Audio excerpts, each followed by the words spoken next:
Jim Monahan along with Chris Swendeman. And it's another 2 Minute Drill podcast. And Swendy, before we get going into what we really want to talk about this week, I want to send congratulations out to the Governor Livingston High School baseball team in Berkeley Heights, who recently ran their winning streak to 40 consecutive games, dating back to, I think it was the third week in May of 2024. It is an unparalleled success story from this high school in Berkeley Heights. And in fact, I was talking to a scout from the Red Sox on Tuesday afternoon, and he said to me, this is just unheard of at the high school level. And while I'm congratulating the kids from Berkeley Heights, I also want to send congratulations out to Arthur L. Johnson High School in Clark, because that's the team that broke Governor Livingston's win streak at 40 games. It was this past Saturday. It was a 2-1 victory in extra innings from the baseball team from Clark, and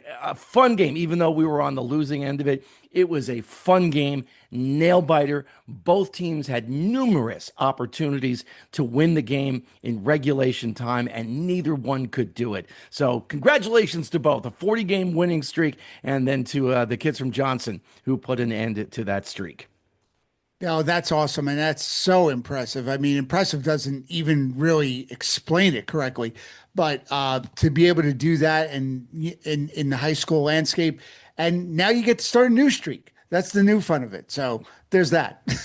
All right, let's get on to what we really want to talk about this week, and that would be one of the very, very pleasant surprises in Major League Baseball, and that would be your Pittsburgh Pirates. I mean, this team, they're young, they're hungry. They're when you looked at the lineup opening day, especially against the Mets, the way their season got underway, you're like, oh, here we go again. And especially, Paul Skenes, their all-star pitcher, didn't get off to a good start his first game, but they're young, they're exciting. Between Skenes, Konnor Griffin, who, while he's not playing well yet, he's an exciting young superstar. He's got all the talent to succeed. And it's just nice to see teams like this succeed. I put the Pirates in the category with the Reds, the Royals, who with Bobby Witt Jr. turned their franchise around. The Minnesota Twins.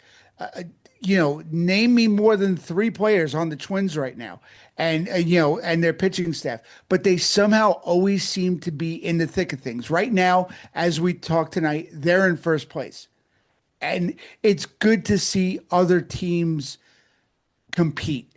It not the usual. Oh, you look on the schedule, you say, oh, we're playing the Pirates, we're playing the Reds, we're playing the Twins, easy wins. These are the up and coming. The A's. I mean, they're in transition right now. They're playing in like a minor league ballpark in Sacramento until their new stadium in Vegas is built. But they swept the Yankees, came into the Bronx and swept the Yankees. The first time, and I don't know how long, they were able to win a series in the Bronx. So you have a lot of young talent on these teams. And it's really nice to see a little bit more parity than we're normally used to in MLB, even with the Dodgers. It's very interesting that you mention all of those teams, because they are all, quote unquote, small market teams, and Right. they're able to compete.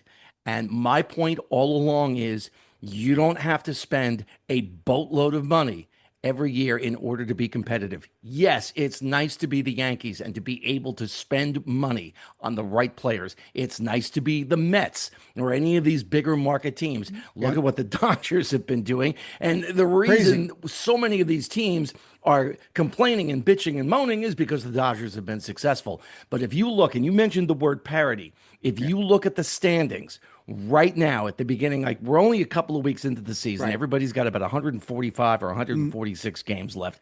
So there's a lot of time. But with the exception of the American League Western Division, where Houston is 4 games out in the loss column, and the National League West, where San Francisco and Colorado are 6 games out, Right. there isn't a team that is more than 3 games out of first place in the loss column. Again, it's very early in the Yep. season, but you look at the way teams are bunched up in the American League East, for example. As Hmm. good as the Yankees can be, well, they just lost five in a row. Right. So is it parity? I certainly think it is. And I'll go back to something that you and I have been talking about for weeks now, and that is the collective bargaining agreement coming to an end Hmm. at the end of this season. Right. And a lot of owners are going to push for a salary cap, which I am vehemently against. Vehemently against. I don't see any reason for it. And the Pirates proved with the recent signing of Connor Griffin, who's Hmm. got what, 5 minutes in the big leagues, and they sign him to this If that. huge Right. contract, right? Yep. They've got the money. They all have the money. The difference for a team like Pittsburgh is should, heaven forbid, Griffin be a bust, that's going to set them back a little bit. Yes. If the Mets were to make that kind of a deal, or the Yankees were to make that kind of a deal, or the Dodgers were going to make that kind of a deal, well, that's okay. We'll print more money. Yes, it does affect a team like the Pirates, but if you're smart with how you spend your money, and could they please give Skenes some of it? But if you're smart with how Seriously. you spend, and you draft, and you develop, and you bring in the right role players, you've got yourself a winning formula. Absolutely. I mean, look at all the teams I named. You know, KC, after they won the World Series, went back into, being, a doormat for a little while, but they got Bobby Witt. And Bobby Witt did the development of some of their pitchers and more players like Mikel Garcia. They have some great young up and coming players like Jack Caglianone. They have a good young core. Look at Milwaukee. Milwaukee's another market. They don't spend a lot, but who had the best record in baseball last year? Toronto. Toronto took the Dodgers. They were one out away from winning the World Series. They were that close to beating the Dodgers in a game seven. So there's a lot more parity, I think, than people think. Everybody wants to point to the Dodgers, but there are a lot of really good young up and coming teams. They've built their farm systems, and now it's starting to pay off. And teams like the Pirates, and for Pirate fans who go out to the games every week, good for you. Enjoy this because you know what, you deserve it. You're watching Connor Griffin and the effect that he has had. And again, it's not showing in the stats yet. I Right. understand that, but you feel the momentum and the energy. And we've talked about this before. Pittsburgh is a Yeah. great baseball town. Clint Hurdle had the opportunity to manage in Pittsburgh. He loved that experience. It's a great town. And if you have a team to root for, the excitement builds. And when you sign a player like a Connor Griffin, or in the case of the Royals, a Bobby Witt Jr., it Mhm. sends a message to the town, the fan base, and it sends a message to the teams like, hey, these guys are serious. They Yeah. want to put a good team on the field. Right. Absolutely. And for Pirates fans that have suffered for years, it started with Skenes. That was where the excitement started because when they brought Skenes up, there was just a different vibe when he would start. I mean, when they brought him up, Griffin the same way. When they brought him up that first game, everybody wanted to watch because it didn't matter what he did, or he did right out of the gate, but there was just an excitement. And you know what? For any fan base, when you have a player like that and you bring them up, the fans have something to attach themselves to. And I think the Pirate fans are going to have a couple of nice anchors to, attach themselves to for quite some time. Let's turn our attention to the two local baseball teams, and we'll start with the Yankees, that got off to a good start and then hit a big 5 game losing streak Mhm. bump in the road. And I'm wondering if this is what we're going to see from this team all year. Really good highs and really bad lows. It's not the pitching. The No, not at pitching, all. I think they have one of the best rotations in baseball, and they haven't even gotten close to what they can accomplish this year because Garrett Cole, Carlos Rodon still on the IL and won't be back till end of May, early June for the two of them, whichever one comes first. Their 7, 8, 9 hitters are abominable. I don't understand the love affair with anybody probably other than maybe McMahon.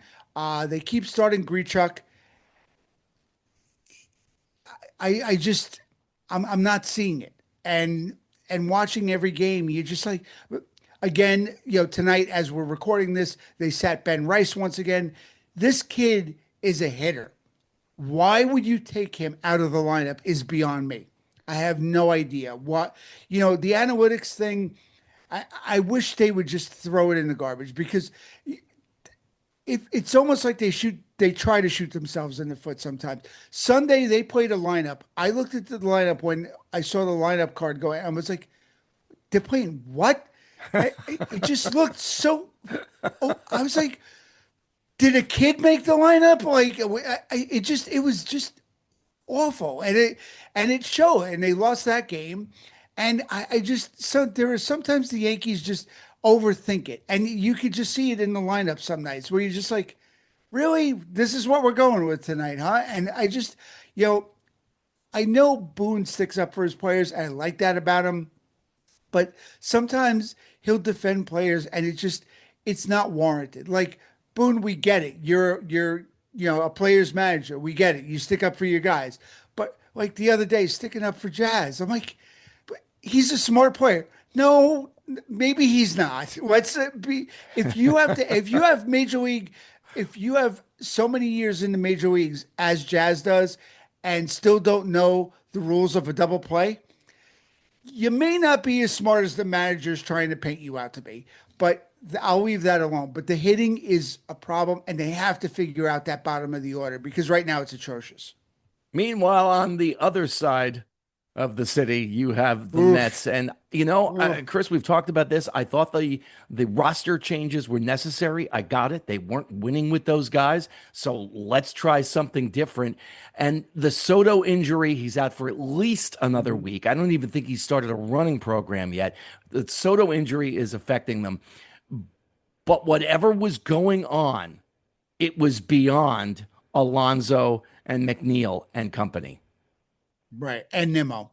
Um, they just don't look good. They just don't look like they where the Yankees you're like, all right, they have the Judge, Stanton, Rice, so Bellinger. You look at, like Lindor. Lindor just looks uninterested. Um, the rest of the lineup, I don't get it. I really don't get it. I don't see where they're going to manufacture runs. Um, you watch the last couple nights, and they're just slapping at the ball. They're not hitting the ball in the air, and it's indicative of top to bottom. If Soto's not there, they're in trouble. And this team just does not impress me at all. And I got to be honest, if this stays the way it is, I don't think Mr. Mendoza is long for the Mets bench. I think you'll see a change, and I think you'll see it quicker than many people may think. And it's just because I don't think Uncle Steve is going to sit there, and he keeps investing money in these players. And at some point, if it's not the players, well, I'm going to use the line of my podcast partner, Mr. Monahan, and say it's got to be the coaching. It's got to be the coach. It's got to be the coaching. At some point, I think they're going to have to make the change just to make a change because they just don't seem, nothing Mendoza is doing is resonating with this team. And they just, frankly, don't look like a good team to me. One thing that I've noticed across the board in baseball, and you were talking about analytics just a little while ago and how the Yankees put their lineup together. I think we are finally starting to see the realization that strikeouts aren't good. And I know I'm being Captain Obvious here. Nobody wants strikeouts. But for years, you looked at some of the guys the Yankees were putting in their lineup. Oh, well, he hits all these home runs. We don't worry about strikeouts. Well, strikeouts are unproductive outs. And I think finally, baseball stats guys, the guys in the baseball ops departments are coming to the realization that this is a bigger problem than we've been leading everyone to believe, and we need to take care of this. Now, whether that's a result of the ABS system coming in or not, I have no idea. They seem to be correlating a little bit, but I think finally we're coming to our senses a little bit that strikeouts are never a good thing. Well, I mean, even Crash Davis once so aptly said, "Strikeouts are fascist." So there's that. But no, I think all you need to know is look at the games over the weekend that the Yankees played in Tampa. How did they get beat?